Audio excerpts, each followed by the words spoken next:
শাহনাজ বেগম হয়তো জানেন না তার জীবনের গতি থেমে গেছে।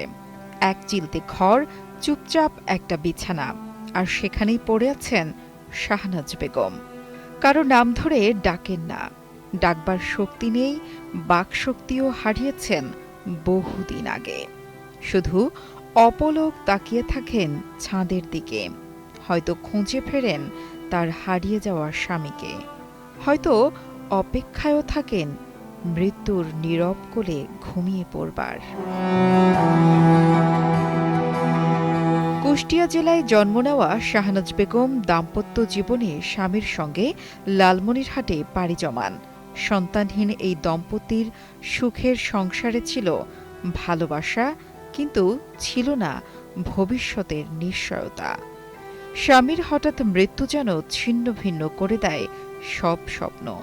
তারপর থেকেই শুরু হয় শাহনাজ বেগমের জীবনের করুণ অধ্যায়। সুখের সংসার তো ভালোই ছিল, দুজনে একসাথে খাচ্ছি, উনি খাচ্ছে আমিও খাচ্ছি, দুজনে একই সংসার ভালো ছিলাম, দুজনে কষ্ট মষ্ট করে জীবনটা কাটিয়ে দিচ্ছি। বর্তমান যার কাছে যে সেও অসহায় মানুষ, সে সামান্য একটা পানের দোকান করে, পানের দোকান যে সংসার চলে, তার বিধবা মা আছে, তার দেখতে হয়। ভালো যদি আছে যদি পাই আমি, তা আমি বাকি জীবনটা কাটিয়ে দিই।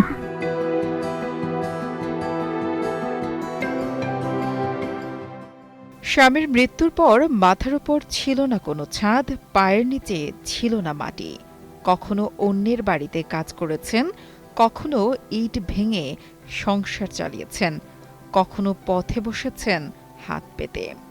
কিন্তু একদিন রাস্তায় পড়ে যান মাথা ঘুরে, আর ওঠেননি। প্যারালাইসিস আক্রান্ত হয়ে শয্যাশয়ী হয়ে পড়েন চিরতরে। বান্ডেল থাকলে প্রতি সেনমানিতে টাকা বাঁচবে। বিকাশ সেনমানি বান্ডেল কিনে জিতুন প্রতি লেনদেনে। এই অবস্থা হওয়ার পর এখন কি করি, এই অবস্থা দেখিয়ে আমি তো মেডিকেলও নিয়ে গেছি, এমনি একটু কবিরাজও দেখাইছি, কিন্তু আমার তো সেই সামর্থ্য নাই যে আমি বড় কিছু দেখাবো বা আনবো। আমি পারি নাই, যতটুকু আমার করা ততটুকু করছি, কিন্তু আমি তো আর পারি নাই। আমারও তো গরিব সংসার। তারপর ওই অবস্থা এইভাবে আছে, এই পর্যন্ত চলতেছে। যতটুকু পাকতেছি, খাওয়াইতেছি, ধোয়া পাকলা করতেছি, এতটুকুই আর কি। মানবিক হৃদয়ের সালেহা বেগমের সাহায্যের হাত বাড়ালেও তা খুবই সামান্য। তার ঘরটি বসবাসের অনুপযোগী, নেই চিকিৎসার সামান্য ব্যবস্থাও। খাবার থেকে গোছল সবকিছুতেই পরনির্ভর। বৃদ্ধাশ্রম কিংবা মানবিক সহায়তা, এটি এখন একমাত্র আশ্রয় হতে পারে শাহনাজ বেগমের জন্য।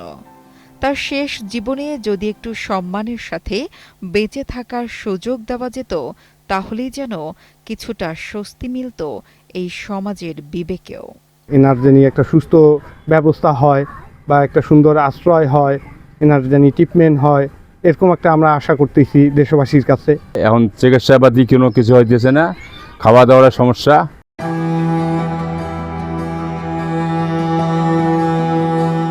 একটা ঘর দরকার, একটু চিকিৎসা দরকার, আর দরকার সমাজের কিছু ভালোবাসা। যদি আপনি বা আমরা কেউ একটু হাত বাড়িয়ে দেই, তাহলেই এই মানুষটির জীবনের শেষ দিনগুলো হয়ে উঠতে পারে কিছুটা আলোকিত। নুসরাত জাহান কলি, কালের কণ্ঠ।